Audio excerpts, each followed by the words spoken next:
the pinch of the debt burden has come to be felt by the common mwananchi. Now, to look at this, I'm joined by a mind passionate and committed to advancing local development, Dr. Abraham Rugo Murio. He is currently the country manager and executive director of the International Budget Partnership Kenya. And of note as well, he is a retired vice president of Kenyatta University. Welcome on set, Dr. Rugo. Thank you very much. It's a pleasure to see you and to meet you. How is your Mashujaa Day panning out? No, it's good. It's been a good day spent with family and just thinking about how can we create the next Mashujaas for this country. Yes. And looking on those matters of Mashujaas, we can see, like, if you were to try and even envision what let's say the independence fighters were actually gauging for. They wanted freedom in every aspect. Correct. And somehow, even within the Holy Book, they say the borrower is the slave of the lender. Now, looking at Kenya currently, the debt burden, 55% of the GDP is the advisable link concerning we should be sailing around there. Currently, we are at 64.2%. And bear in mind, there has been a prediction that probably by the end of 2022, we'll have hit 70%. Daktari, how in the red are we concerning our public debt?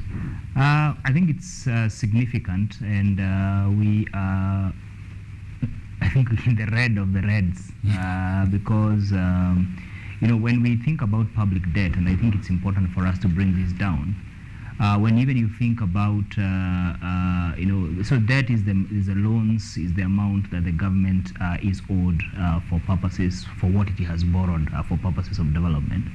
And how do we know that, you are on the red even at a personal level? You're on the red if, at least for me, three things are not adding up. One is that you are spending far much more of your income in trying to service your debt. So in the current case, we are spending about 66 shillings out of every 100 shillings that we raise of our income on servicing debt. In other words, we only have about 35 shillings for purposes of everything else. The second one is when the investments that you have spent your money on are not necessarily clear or not showing any return. So you may have just partied all your money, and I mean, nothing wrong if that was your plan, but definitely it does not give you a return on investment. And there is a struggle in trying to understand particularly all the money that we have spent from proceeds of public debt, whether you think about the money like we've spent on Kenya Airways, on state-owned corporations, on different projects of roads, and infrastructure, in water. What exactly, the return on investment is still not clear. And thirdly, is when with all those factors the economy is not necessarily growing, the revenues that you're making are not necessarily growing, so that then you can assure yourself to be able to provide other services as you continue, because that is not the only thing. So that is not a service per se. It's not healthcare, it's not agriculture, it's not water services. So especially on the second point, when you look at how much we are exporting vis-a-vis how much foreign exchange we are spending in terms of servicing debt, again, so we are literally on the red, and I think the president has been on record saying we are doing badly. There's been enough messages coming through. And I'm one of the people who believe strongly that where we are right now, we are out of our sustainability because of the measures I've just talked about.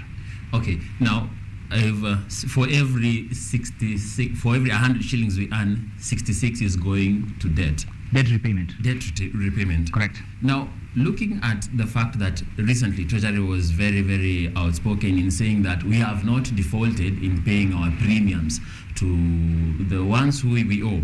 Looking at the fact that this is 65 that is going back to pay debt, which means we leave around only 35% to do anything, yet we have not really even allowed ourselves to look at even the government spending as a whole. Yeah. Now, is it like a time we also sought to even look for a way of maybe reorganizing or restructuring our loans with these lenders, or even come to maybe even rough decisions like can't pay, won't pay?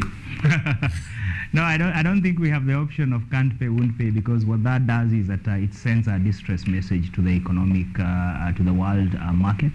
Remember that our debt is in largely three categories. So the first category is that you have domestic debt. This is money that we borrow locally, and that accounts for about 50%. But in terms of repayment risk, no fear of default, it's the largest, because we, for instance, just this year alone, we are likely to spend about 550 or thereabout billion of the 1.3 trillion that we'll spend, which is a significant amount on interest payment to domestic debt alone.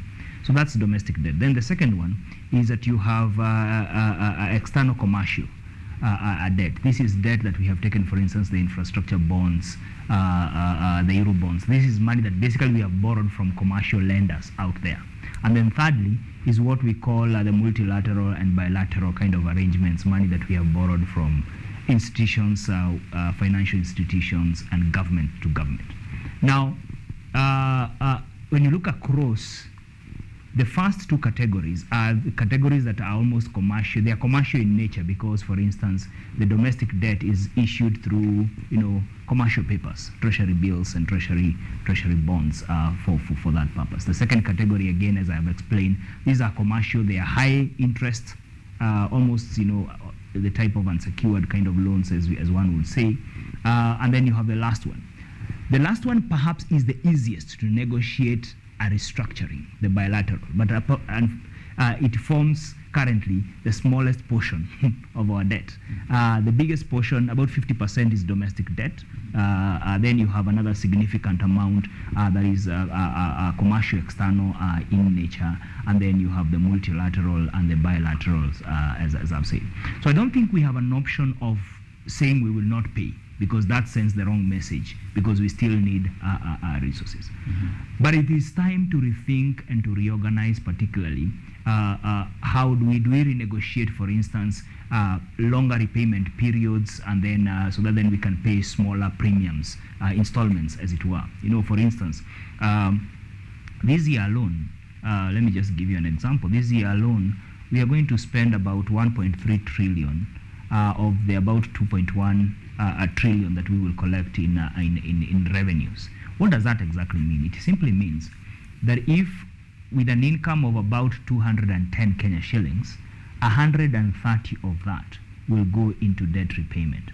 So the negotiation can be, can we reduce this portion but then pay it over a longer period? What happens is that then you end up paying more, but you pay in installments that are manageable. And the reason why you need that desperately is because when you look at the Kenya Kwanza manifesto and the promises that they have made for different sectors, the 35 shillings that is left is not even enough. And we did this calculation at the International Budget Partnership, that once you remove debt and statutory obligations, which basically is pensions, because that's another big conversation I think this country needs to have, and constitutional offices, then you remove the money you are going to send to counties, then you remove internal security, you remove teachers, just the component of teachers, which comes to about 280 billion. You actually are already on the red. You have not paid salaries for any other sector.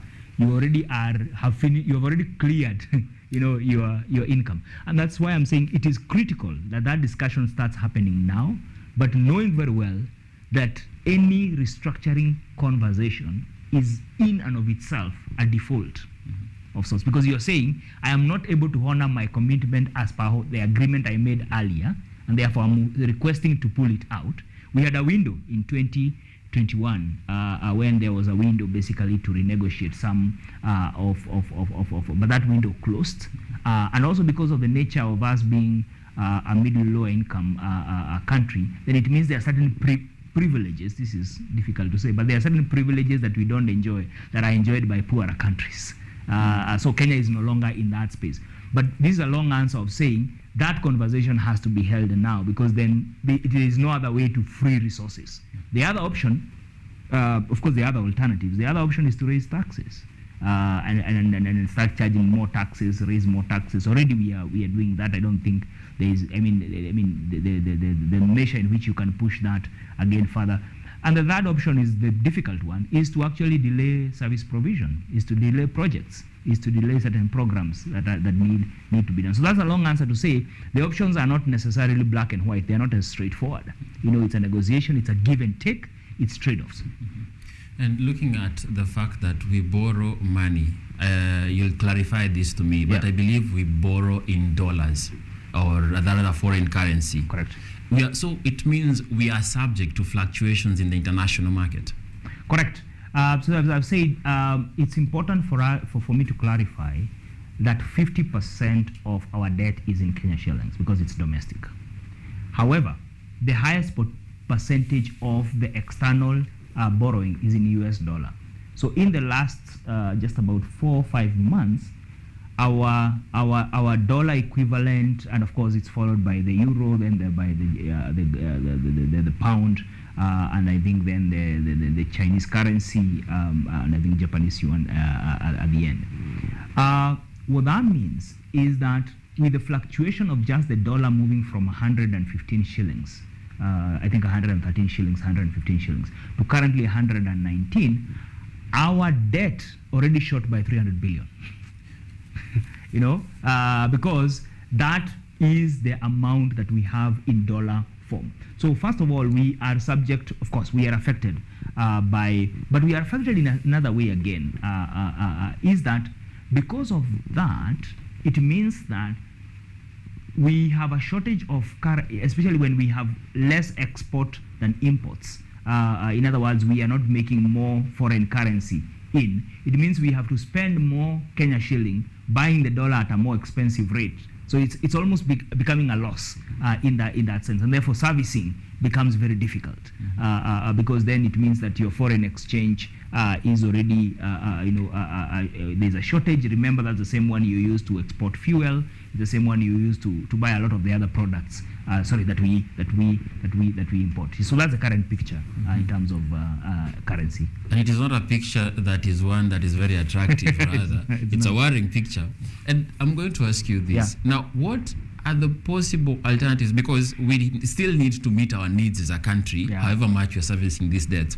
Even if we were maybe to be able to secure longer periods to be able to repay the debts, we still have to run the country. The country still has to move on. What are the alternatives that are possible? Maybe they can be implemented even by the government that is currently in office to be able to ensure that we move smoothly, we don't incur even more debts rather, or will we just have to go to borrow to survive while we are still paying the other debt that we have? Thank you so much. I think first of all, I think it is important for us to dissuade ourselves from the assumption that our biggest problem is a shortage of cash. So I don't think our problem is that we have a shortage of cash.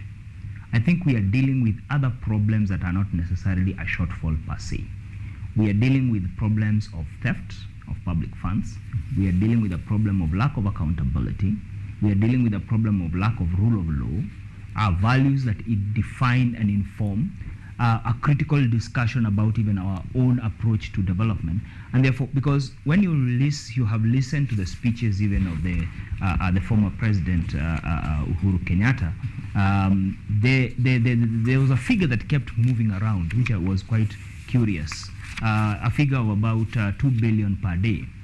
If you just take with me some quick calculation, if you take, we lose 2 billion a day, let's assume that is equivalent to 2 shillings per day. If you multiply that by 365, it gives you a rough figure of about 730 Kenya shillings, which is about 730 billion. Now, 730 billion, if you take the deficit of this current financial year is about 862. Billion shillings, or rather 800, and if you again I use simple maths of 862 shillings. What that tells you is that the amount we lose is equivalent to the amount we are planning to borrow, because that is what deficit is all about. Now, I don't know how much of that 2 billion, if you went back, we had been losing. So if you're assuming every year of Jubilee you lost a similar amount, you say you lost almost 7 trillion. and you have borrowed just about 9 trillion. It's interesting math if you do it. And it's also worrying because you say 7 trillion. If you were to calculate that between the time the regime came into power and to this moment, the current debt is currently at 8.64 It's trillion. about 9 trillion almost. Yeah, it's actually 1.6 away from that level. So what I'm saying is, we are not dealing with a technical problem per se of how much money we need to spend and how much money we need to borrow. That's not necessarily the issue.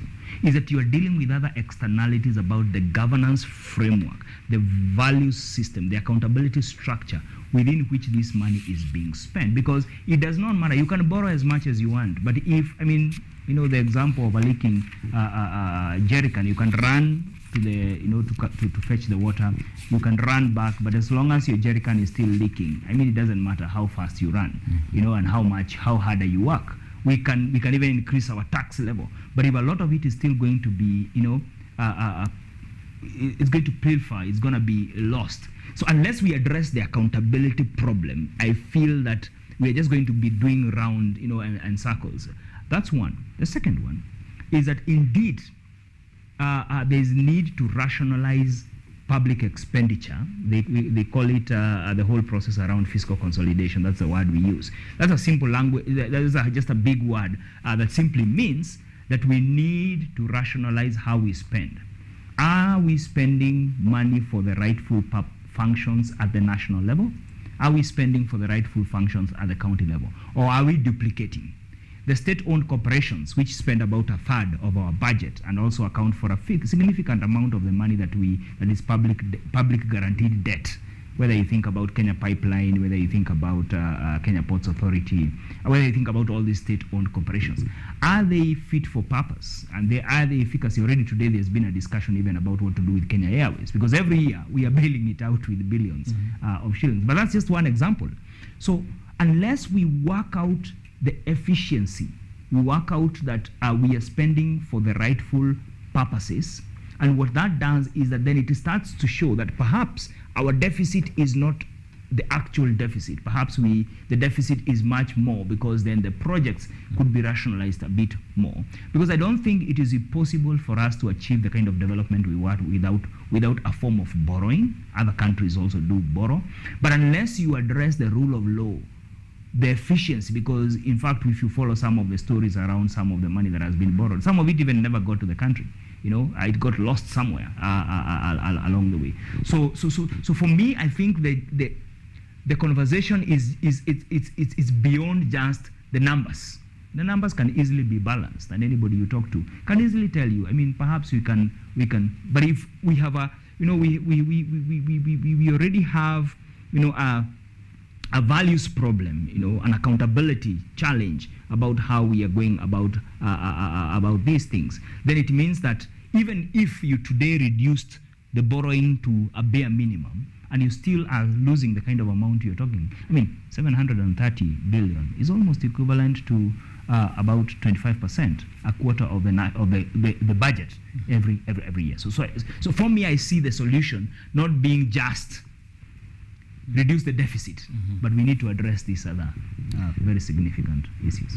Okay, Dr. As we finalize, because you're being beaten by time, I'd like to know, like on the public sphere, there's some very intimidating jargon in the economic sphere that the common mwananchi is like, wachia hawa watu wafanye hesabu.